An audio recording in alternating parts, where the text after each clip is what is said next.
I don't know about you, but I am actually interested in John Collins. I would be very excited if the Pistons traded for him because they could go in a different direction that is way worse this offseason than trading for John Collins right now. So I like the move for John Collins. What about you, Anthony?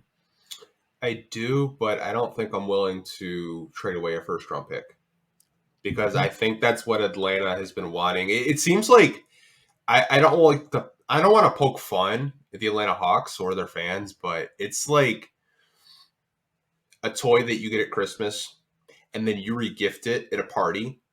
That's what it feels like every year with the Atlanta Hawks. Like they're just trying to trade him. They're like, hey, I got John Collins for a first. I mean, he's a good player. You should trade for him. Good player, but I don't know if I'm willing to trade a first round pick. And we only have one first round pick. And I mean, I don't know. Victor, John Collins. I get a chance at Victor versus John Collins. I think I'm going to take my chances with our first round draft pick this year. That's just me, though. Yeah, I didn't know. I don't know what Atlanta's asking for. I didn't know it. I'm not throwing in a first round pick for John Collins. I'm keeping the first round pick, especially if it gives me a shot at Victor Wembanyama because you are winning with Victor W. Yeah, but let's just say I'm gonna for my trade scenarios that I'm about to bring up here in a little bit.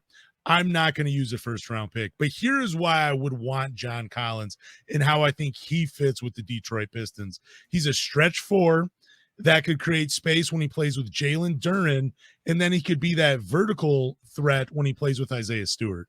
Like basically, I am just kind of pushing Marvin Bagley out of the equation because I think John Collins is an upgrade over him, but I like Isaiah Stewart when he can bring with either one, Duren or John Collins. I think it's a three-headed monster that just makes sense in Detroit with those three. But I don't know. Do you think John Collins would fit in Detroit if they made the trade? Or Yeah, absolutely. Okay, cool. I think if you were to trade John Collins, you're probably saying goodbye to Isaiah Stewart or Sadiq Bey. Yeah, I don't like the Atlanta Hawks. They're smart. They have tape on the Detroit Pistons. You're not going to throw Corey Joseph or Ronnie McGruder for John Collins. Like we both know that you're going to have to trade one of your better players. I mean, you could maybe this summer there's a conversation for, John Collins and Bojan and maybe a future first. Like, I mean, teams have tape on all 30 teams in the NBA. They know who's good. They know who's bad. I think he's going to be a player where it's going to cost you a lot, but you have to ask yourself, how much longer are we going to rebuild?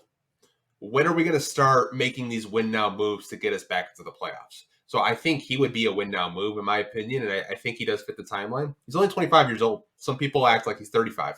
Yeah, I think he's a very good player. I think you could. We were talking about these two big lineups. You could play Duren and John Collins as your front court with Cade Cunningham and Jaden Ivey as your back court, and you can figure out what your small forward will be. I think that's a really fun, exciting team that Pistons fans could get behind.